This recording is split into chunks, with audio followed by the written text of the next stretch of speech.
What are some weird historical facts or events that most people don't know about? As a child, Queen Victoria was isolated and emotionally abused by her mother and her mother's scheming friend Sir John Conroy. They hoped to make the young Victoria, the heiress presumptive, weak-willed and dependent on them, so that they could control her when she became queen and be the power behind the throne. Obviously this didn't work. It did exactly the opposite of working. The only reason King Tut is considered famous is because his tomb was one of few untouched by tomb robbers because he was that unimportant. All major pharaohs had their tomb robbed and Tut's was the first tomb discovered during the time with everything intact. He wasn't an influential or all that memorable pharaoh of his time. King Tut is to King Edward VI of England, too young to rule and died too early to be effective. I think the most fascinating part about this is that his tomb still had intricate artifacts that, to us, are incredibly ornate. I cannot begin to imagine what was in an important pharaoh's tomb. Before the mid-19th century, dentures were commonly made with teeth pulled from the mouths of dead soldiers. Peter the Great executed his wife's lover, then forced her to keep her lover's head in a jar of alcohol in her bedroom. Peter don't mess around.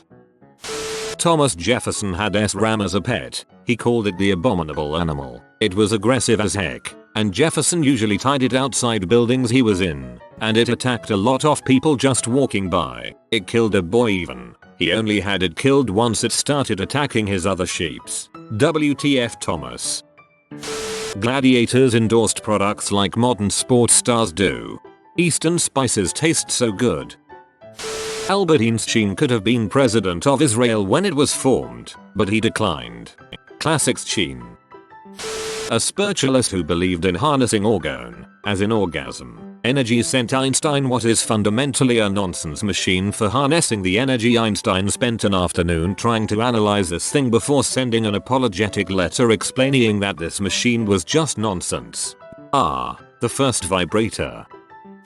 Benjamin Franklin wrote an essay about farts, and another about how young men should sleep with old women.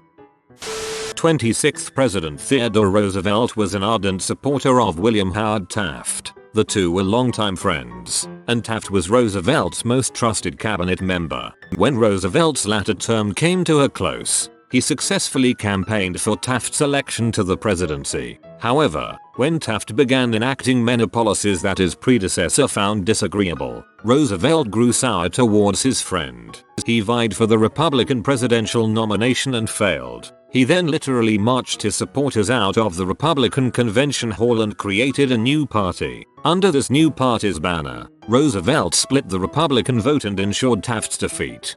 The Bull Moose Party. Teddy didn't take no bull. Thomas Jefferson collected so many books in his lifetime that he would go into debt. After the British burned Washington, D.C. in the Battle of 1812, he sold most of his books to the Library of Congress to replace those that were lost in the fire. Jefferson had spent 50 years accumulating a wide variety of books in several languages and in many subjects, including philosophy, science, literature, architecture, law, religion, and mathematics. The nearly 6,500 books netted him $23,950. On the Lewis and Clark expedition, a vote regarding what direction they should go was held on the coast of Washington amongst the party members. This vote included Sacagawea and York, Lewis' slave. Thus, because the expedition was funded by the US military, this was the first time in American history where a woman and black man were allowed to participate in a vote of any kind related to government affairs. Legend holds that the Renaissance artist Raphael died of exhaustion and fatigue due to excessive fornication with his mistress, Fornerina, Madame TSS. Hitler's original plan for the Jewish was to deport them to Madagascar. When that failed for obvious reasons, mass forever sleep was the backup.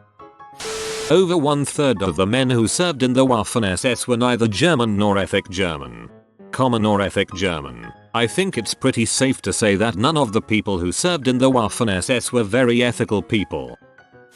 The sound made by the Krakatoa volcanic eruption in 1883 was so loud it ruptured eardrums of people 40 miles away, traveled around the world 4 times, and was clearly heard 3,000 miles away. That's like you standing in New York and hearing a sound from San Francisco.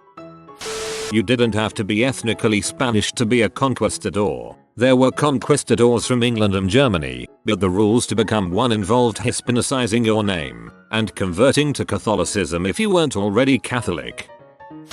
Hernando de Soto is responsible for the collapse of several North American civilizations and the death of untold millions of people. He and his band of men were the first Europeans to make a concerted expedition into what's now the USA. He started in Florida and eventually his men made it to Louisiana, with many detours along the way. De Soto dies along the way, but that's unimportant. What's important is that they brought about 300 pigs with them for food because they breed quickly and can live off of almost anything. Unfortunately, they also serve as a host for various diseases that humans are susceptible to. Lots of the pigs escaped, reproduced, destroyed farmland, and spread diseases. By the time the next Europeans came to those areas, the civilizations De Soto and his men saw had utterly collapsed and the population had catastrophically fallen as well. Similarly, the vast numbers of buffalo and passenger pigeons are thought to be a result of the death of North American native peoples and the collapse of their civilizations,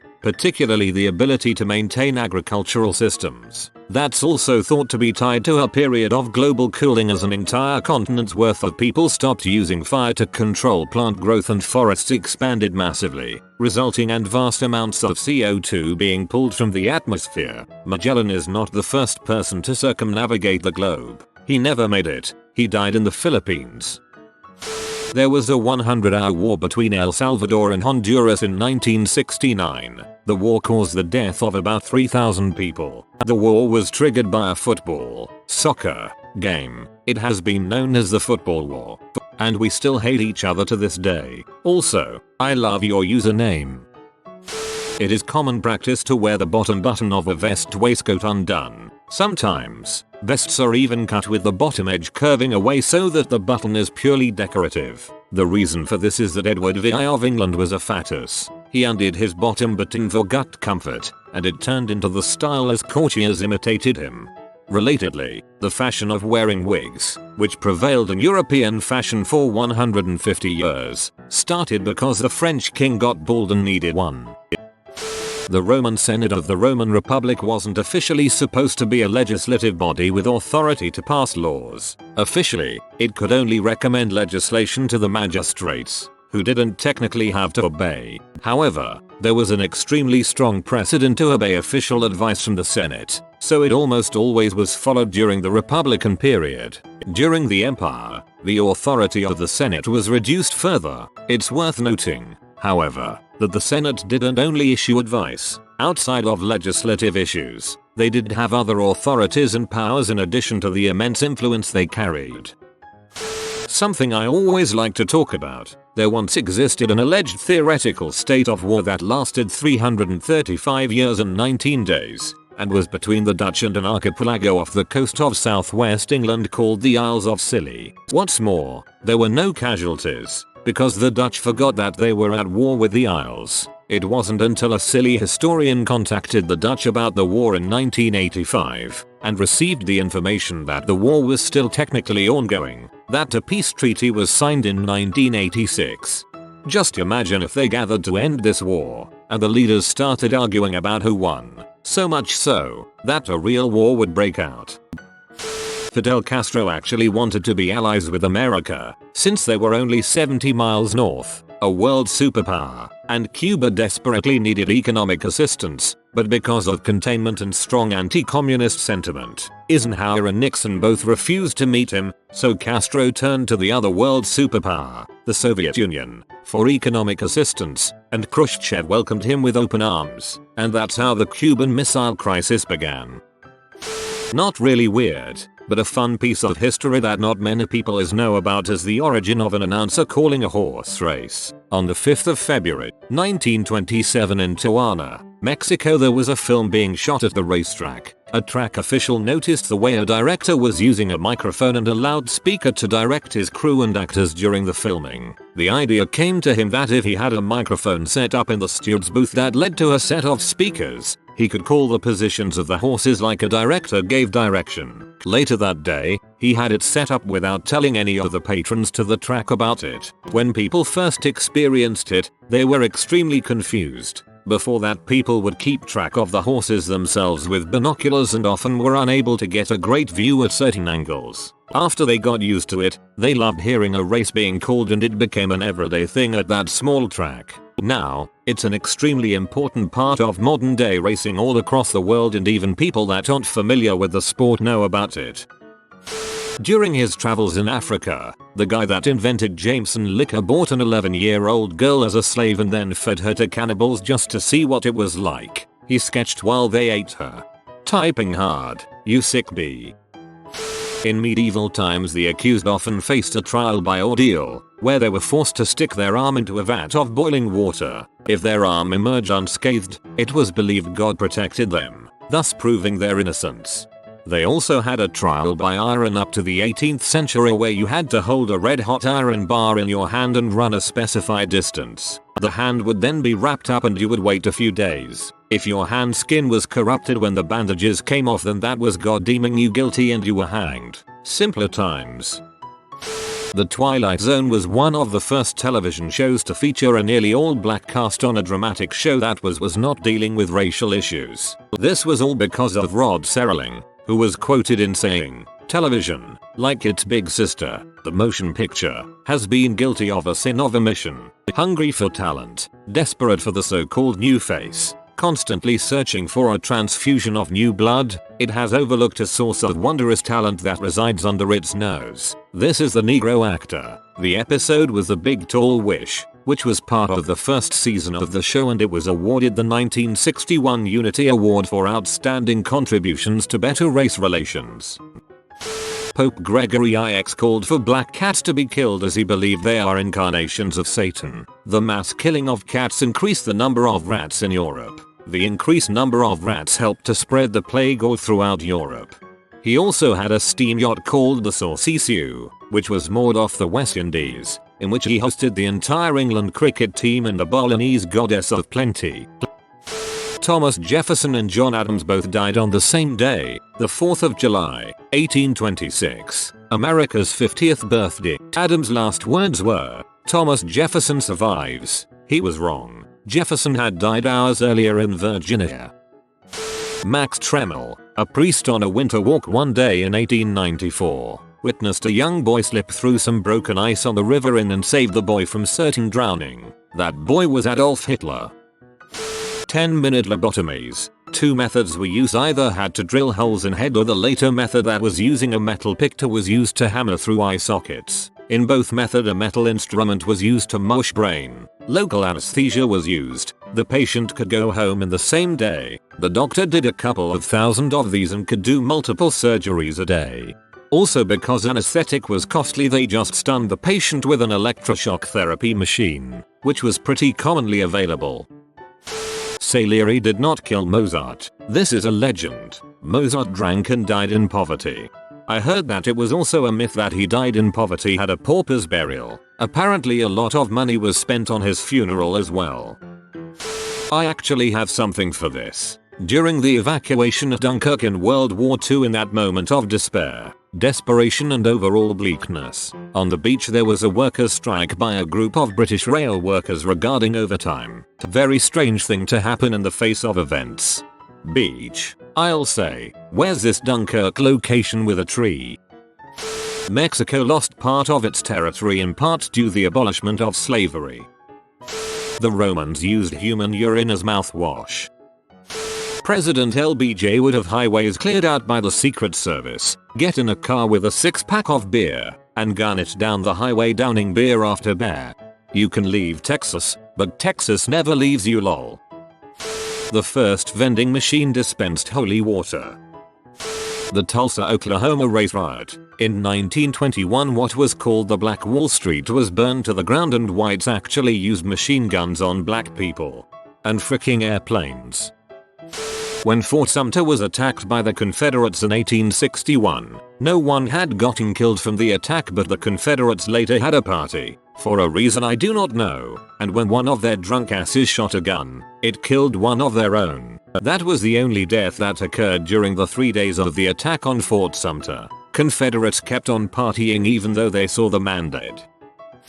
The CIA made a spy cat, a cat that could lurk around and record information that they sunk several $1 million into, and it promptly walked into traffic. The Soviets had anti-tank dogs that they strapped explosives to that didn't want to run at the tanks for obvious reasons and frequently blew up their own forces. I always heard the Soviet anti-tank dogs failed because they were trained with Soviet tanks, so promptly ignored the enemy and went straight towards Soviet tanks, as they were trained to do. During the 16th century, Nicolas Fouquet was the Minister of Finances of France under King Louis XI.